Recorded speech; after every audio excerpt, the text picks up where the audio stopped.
حدیث نمبر 3314۔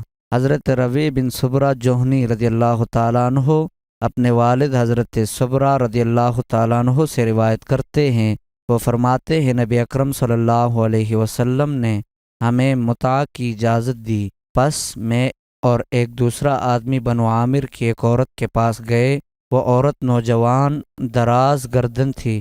ہم نے اپنے آپ کو اس پر پیش کیا تو اس نے کہا تم کیا دو گے؟ میں نے کہا اپنی چادر دوں گا، اور میرے دوست نے بھی کہا میں اپنی چادر دوں گا، اور میرے دوست کی چادر میری چادر سے اچھی تھی، لیکن میں اس کے مقابلے میں زیادہ نوجوان تھا۔ جب وہ عورت میرے دوست کی چادر دیکھتی تو اس کو پسند کرتی، اور جب مجھے دیکھتی تو مجھے پسند کرتی۔ پھر اس نے کہا تم اور تمہاری چادر میرے لیے کافی ہیں۔ پس میں اس کے پاس 3 دن ٹھہرا۔ اس کے بعد رسول اکرم صلی اللہ علیہ وسلم نے فرمایا جس شخص کے ہاں متاع والی عورتوں میں سے کوئی عورت ہو تو وہ اسے چھوڑ دے۔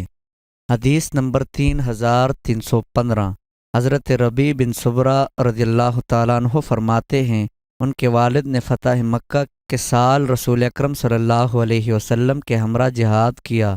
ان کے والد فرماتے ہیں ہم وہاں 15 دن ٹھہرے تو رسول اکرم صلی اللہ علیہ وسلم نے ہمیں متاع کی اجازت دی۔ پس میں اور میری قوم کا ایک شخص گئے، اور مجھے اپنے ساتھی پر حسن و جمال میں فوقیت حاصل تھی، اور میرا ساتھی بدصورتی کے قریب تھا۔ ہم میں سے ہر ایک کے پاس چادر تھی۔ میری چادر پرانی تھی، اور میرے چچا زاد کی چادر نئی اور اچھی تھی۔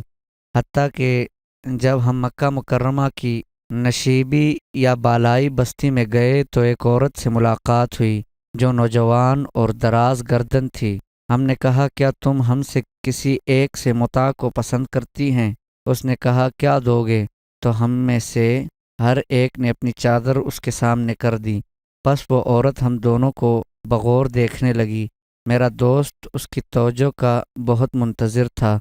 کہنے لگا اس کی چادر پرانی ہے اور میری چادر نئی عمدہ ہے۔